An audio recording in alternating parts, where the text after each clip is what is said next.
Kia ora mai tātou, nau mai ki tēnei puni pāho. Welcome to this episode of Tū Kapu Te Kōrero.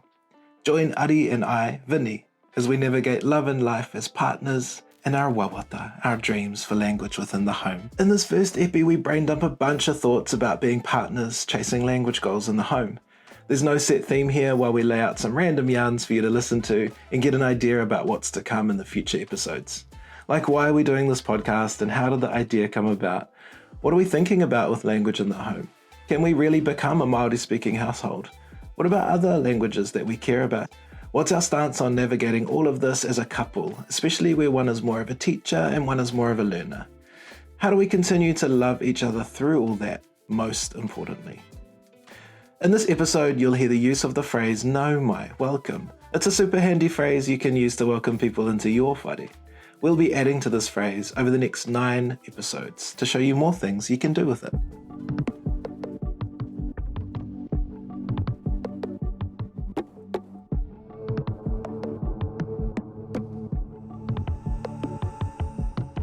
We are doing this podcast about language stuff. What do you think the end of our road look like if we did everything that we think is the right thing to do within our own family? More output. I know that I've said to you a lot that I want you to speak more Māori to me and I'll just kind of figure it out. But we haven't really done much of that lately. Mm-hmm.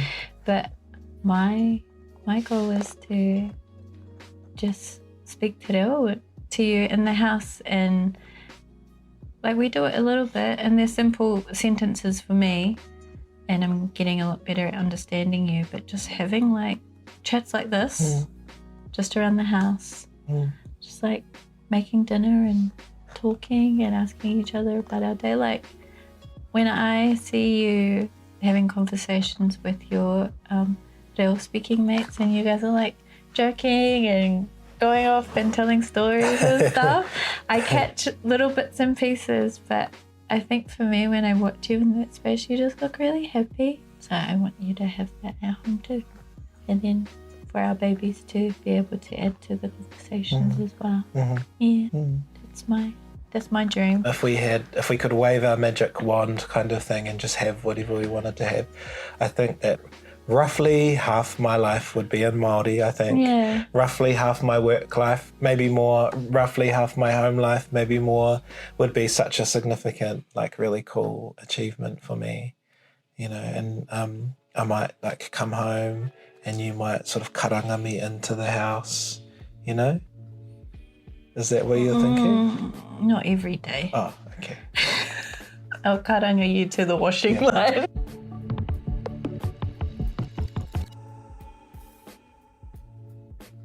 Where did the idea for Tū Kapu Te Kōrero come from? Because it was your idea. I can't remember what we were talking about the day that it came to fruition.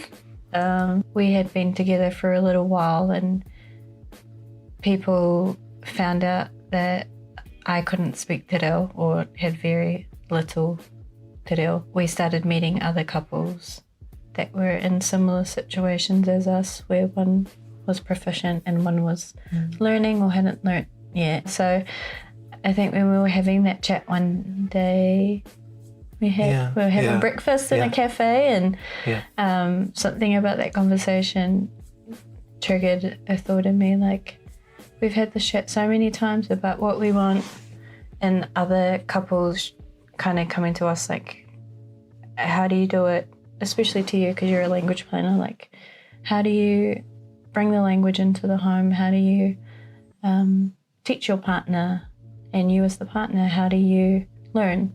I listened to a few podcasts. There's a few Māori Lens podcasts out there, but I'd never heard any that talk about being in a couple trying to navigate the space. So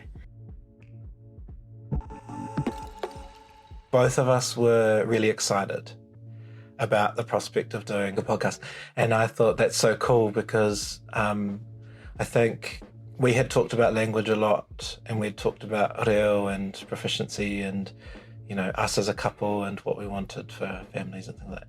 The bit that stuck with me was just, I was like, this is something that we are both getting into, and I was like, this is a really cool thing to do together. That was the So, for us, would be really cool for us to do together. And I think the second part of it for me was like hearing all your stories about your upbringing and your exposure to different languages. And for me, having a little bit of life experience in that, but not as much as you, but having the professional stuff, because that's what I do for a job. So having like language to explain it and thinking, man, I want to, help other people understand those things because I can give them language to talk about it. And I just thought that was such a cool idea. Like when we got this all approved and then it became like a real thing, I kind of freaked out for a bit because I was like, oh, like Vinny's got this awesome like academic background and he's like actually studied these things. He's got knowledge in language planning and how we can achieve our language goals and things. And I was like, what can I contribute? So it's like, oh, my experience on the journey as a learner, which is not like that's like the biggest part of all of this. Like it's the most important is the journey and everybody's journey that they go on. Like I feel like my job and a lot of what I do in my job is like bringing people into a fold of that, like giving people language and saying like, no mai to my little whare of language where I'm going to give you, some background and context and like come on in and so it's really cool to be able to do that for, someone I love and care about. That's really cool. Speaking of whare, why are we in our house? Why do we pick to rearrange our lounge for... The podcast idea was real cool at the time, and then when everything got set up, then it freaked me out. So being in the comfort of our own home, talking about us as a couple, talking about our goals as a couple with language, it seems like the best place to do it. From home. I actually love the idea of being in our house because this is our space and I want to be really relaxed and feel really comfortable when we're having these chats in this space. You and I talk all the time, we communicate in this place and it actually is like the life of our communication happens in this house. So. And on this couch. I think lots of people who listen to this who have learnt te reo as a second language will have heard this at some point because it's predominantly a thing that lives around the second language speaker community. Native speakers, I don't think necessarily so much, but it's like a proverb thing that says moia te reo. And moia te reo means literally bed, the language. And so it's a push from a particular part of our speaker community to make sure that you are using the language in all places first. Learning about sociolinguistics and in particular learning about revival linguistics. I really quickly learnt through spending time with people as I'd go on little conferences and, academic-y type things. Not all of which was about minority or indigenous languages. Some of it was big languages. But I'd spend time with those people and hardly any of those people would have two speakers of the same language. And I was looking around going, hang on, it's a bit of a rarity to do that. Like, that's not something that happens all the time. That's a particular type of bilingualism, especially as a family unit. Like, that's one thing, to have two parents who speak the same language, or two adults, and for them to do that for the purposes of transmission to a younger generation. Hardly anyone does that. Actually, most people are doing a bunch of other things that aren't like that, but there's something along the lines of somewhere in between. There's so many different ways to do it. There are some differences for Māori, for te reo Māori, that would be different from some of those languages, so like big languages like Spanish and French. There's lots you can watch and see on TV to get language input. But we have those things too for Māori in our own way. So all told, I started realizing that actually that's not a necessity. You don't actually need to go looking for a Māori speaking partner. You can just look for someone who loves you and cares about you and, wants to have a life with you. You can just do that stuff. And you can be the language transmitter I think you do have to take the person along for a ride. So they need to be a certain kind of person. They need to be someone who's open to other languages, and hopefully someone who will come along for the language journey. But the whole idea of you need to find a proficient speaker, you need to find someone who can establish a Māori speaking life with you prior to having kids, that's just one way. And there's lots of ways. Touching on that, would you say that if you have two proficient language speakers in a couple, that automatically means success for your children? Nah, that's such a good point. I'm so glad you raised that, because I hadn't thought of that myself just before, but it totally doesn't. And you can have two speakers who are convinced that their kids will be real speakers, but it doesn't guarantee it. I think it gives you a good boost on some things.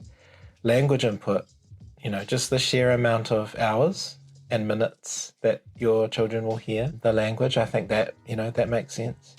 But yeah, having two speakers can fully not produce a Māori speaking child for so many reasons that aren't actually anything to do with the speaker. It could be to do with society, or it could be the child's exposure to language if it's been wholly negative, if they feel like it's an anxious space, if they feel like it's a threatening space, in the sense that, not just for Māori, but sometimes we'll just tell our kids, speak Māori, and eventually they get sick of that, especially if we're not doing it ourselves. Yes. So if you've got two Māori speaking parents who are speaking English to each other, that's one thing that a child is eventually going to start questioning, going, hang on, you're telling me this is a language that's necessary and valuable, but I can't see you doing that too. So, there's all these little intricacies. What I used to think, because I didn't really grow up around the language or in te ao Māori, my idea of what looks good for a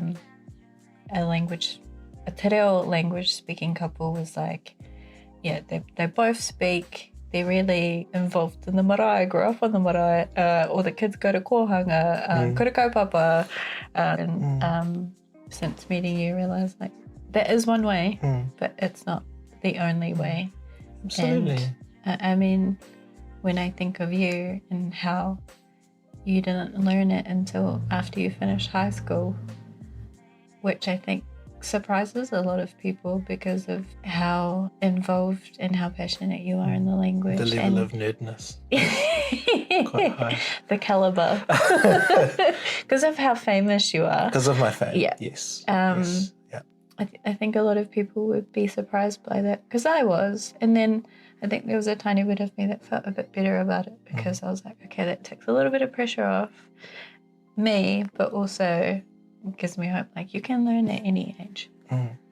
But you so can. Yeah. You totally can. Can I go back to something you mentioned before, when you were like, growing up, I thought that it was this way, like you had to be brought up in your marae and blah, blah, blah. Why do you think so many of us feel like that? Because I felt the same when I first started learning te reo. It wasn't until I got in the classroom that I first learned not every Māori speaker could speak Māori. I thought I was quite literally the only Māori person who could not speak Māori. And I had this vision of everyone on my marae being able to speak Māori, like everyone, 100%, and that it would be front to back, fully in te reo, and that if I didn't know te reo, I would never be able to access that space. So like, why do you think we feel like that? Like where's it come from? I think a lot of places. I think there is a particular attitude with some language speakers where they feel like in order to gain te reo, you need to have this whole list of things before you're like there. And that sort of kōrero really scared me when I was younger. Like I was like, I'll never be that good. I'll never be with anyone that speaks te reo. Like I'll always feel anxious on the marae because I don't know what I'm doing. I don't know what people are saying. So people like me hearing that begin to pass it on to other people like me. And then it starts spreading around. Or even people that don't have the language, like maybe non-Māori, might have read something or seen something on TV. Oh, yeah, this is the only way. So they start telling people. At least that was my experience with it anyway. Why do we care so much if we can't understand something?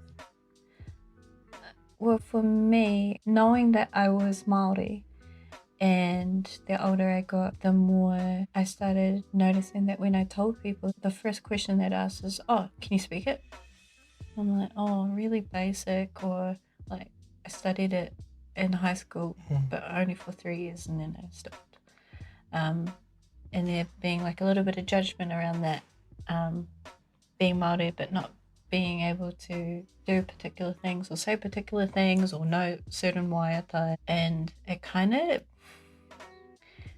I feel like it brainwashes you a little bit, and then so you start believing that this is true, but then there's also this judgment that comes with it. Like, I've definitely felt it, and I feel really bad like admitting it, but then you start, like when you learn like a little bit more, then because of what you learn, you could look at other people and be like, oh, they're not there yet. And I don't think like that anymore, but because I felt so disappointed in myself for the little that I knew, I started to feel the same way about other people. Does that make sense? I think it does. Like, it's a little bit of projection that's come your way. Yeah. That you then start going, okay, well, if this is how the culture works, then I'll project it. Like, because everyone else is doing it. So you think that that's like... That's the thing. Yeah. And that's so sad when I think back to it now. Because I don't feel like that anymore. And I would like to think I'd call people out if I see it. But it's still very much alive. The outlets out there, in order to obtain it, there's a lot more resources and things out there.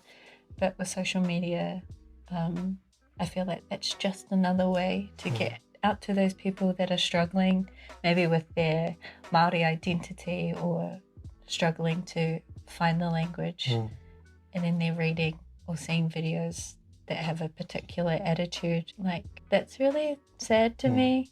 That's really hard, and you kind of want to like protect those people and tell them that it's okay, and that not everyone thinks like that, but when that's all you know around you, I think that's another reason why I wanted to do this podcast. I could not agree more.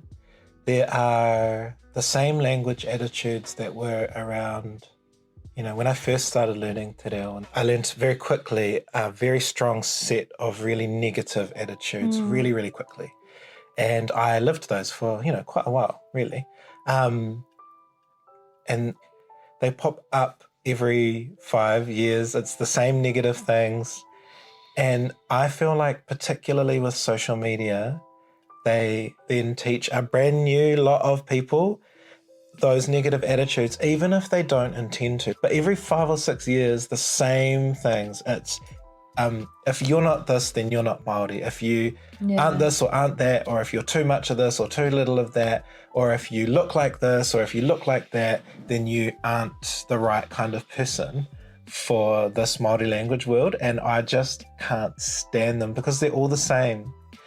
And I think that when people bring those up and put them out there on social media, again, most of the time it's for likes and clicks, not realizing that a lot of that engagement is from people who are absorbing and consuming those negative attitudes for themselves and then projecting them back on themselves, and therefore deciding that they are even less worthy of speaking Māori. If I hear one more podcast talking about that, or if I see one more social media post talking about that, I'm going to be like so gutted in another 5 years, because it's just just happened again, and it delivers another lot and another lot and another lot, and it just does my head in because none of it's real. Yeah, for sure. You know, yeah. This whole conversation we're having now, I feel like those that judge those that don't have enough language or aren't working or doing things in te ao Māori are the same ones that turn around and be like, where are all our language speakers? Where are all our Māori? We need you to learn the language. Come and do it. And that's very triggering for me, because I've had quite bad experiences in that. But it's like the same people that judge you are the same ones that complain that there's no one around. And it's like, well, have you thought to stop and wonder why?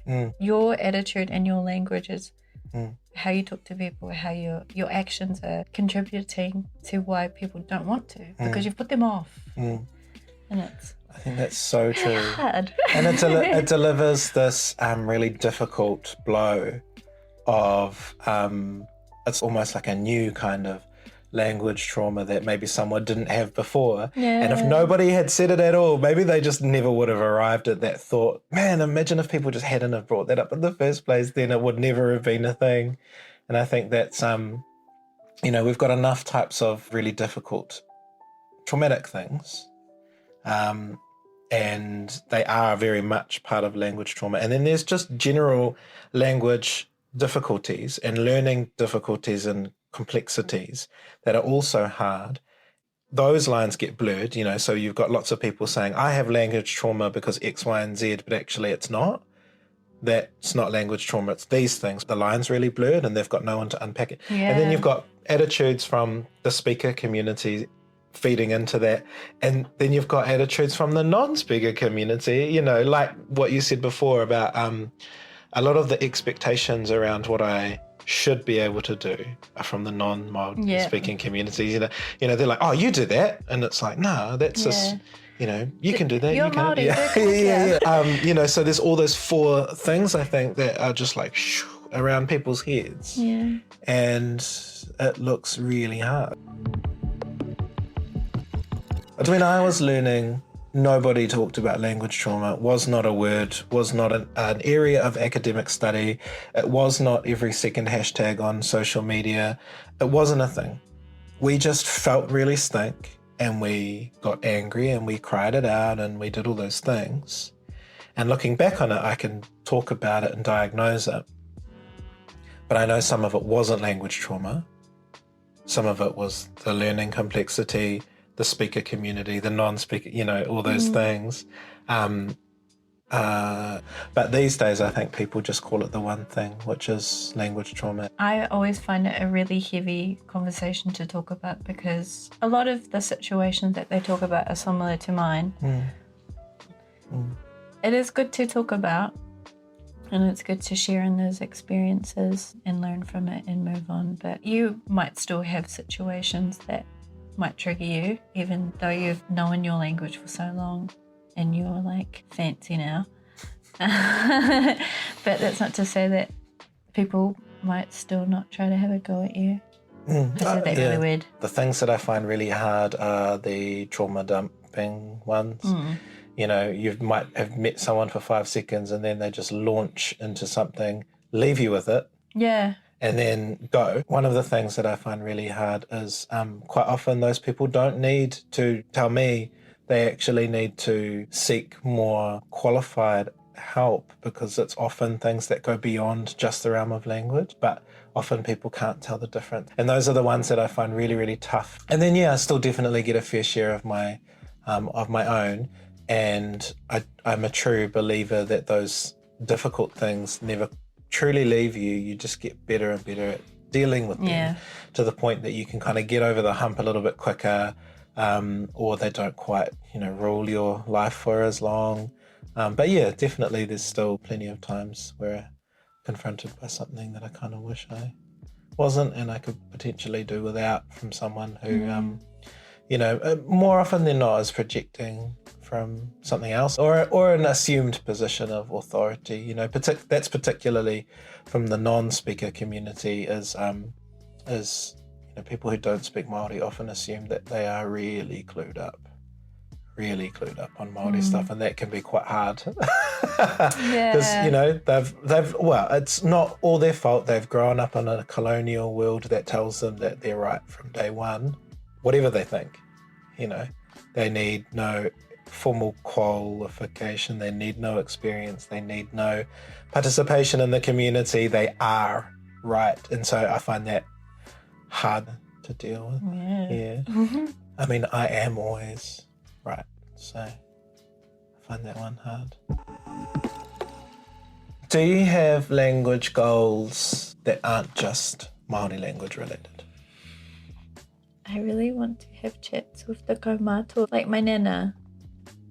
I want to have mean chats with her, because now that she's getting on and her dementia's quite bad, she's choosing to speak more Tokolauan than English, and I can only say basic things to her, which is more than what I have ever said to her, which was just like, hello, how are you, goodbye.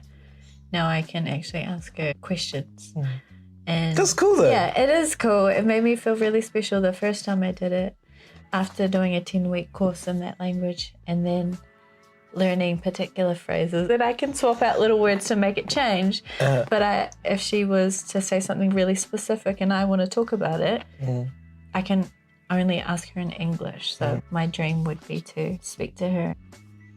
I love that. All the old people got cool stories. I love that, and I really, I felt really welcome in your family's spaces as I've gotten to know them since we've been together, and hearing them speak tokelao is it's really amazing for me to be able to have such a decent amount of exposure in another language. Like, that's really cool, but also like really familiar family type language, because when you go and learn in a classroom, you're always going to get reduction in like sentence structure. You're going to get a reduction in cultural context, and you're going to get like a little bit of like sanitizing around the sentences so that the patterns are always the same. Because, you know, as a learner, if you ever see another pattern, you just go, what's that? You can't let it just wash over you, because in class, people don't do that. Being in a space outside of that classroom context is really amazing for me. But I don't feel the need to understand, like I don't feel the pressure to understand, which is something that's why I asked you before about that question around, you know, why do we need to understand? And you raised a really good point around, you know, what's part of our culture. So when we feel an attachment to that culture, we want to be part of it. I also know that that's a barrier to learning. Like, you know, as a language person, I know that's a barrier, and that one of the best things we can do is allow it to wash over us, even if it's our culture. I love just sitting there and just letting it wash, you know. I'll hear something, sit with it for a bit, and then understand it. And that's really cool. And I can use Māori to help me as well, because they're sort of similar. Yeah, you're good. So those are really beautiful moments, I think, when I can sit here and there and like I can watch you, you know, with your family, and we can kind of weave in and out. Those are pretty amazing times. And I think that's my language goal, is, you know, when we're sort of all doing that, weaving in and around our languages in a way that just feels really normal and just feels like life. Yeah, that's really cool.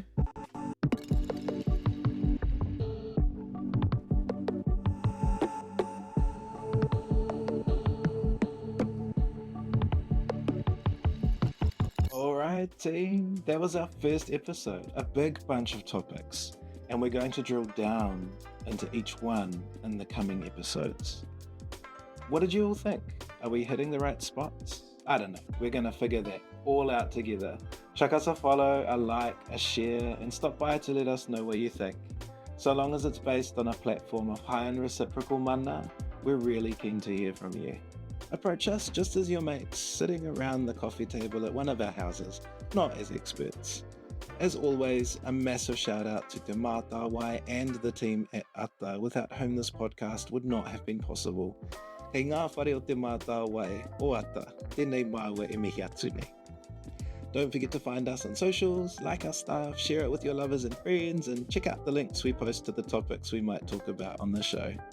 In the next epi, we say kia ora and nau mai to another episode where we take one step back and tell you a little bit about us and our language journeys so far. All that and more on Tū Kapu Te Kōrero.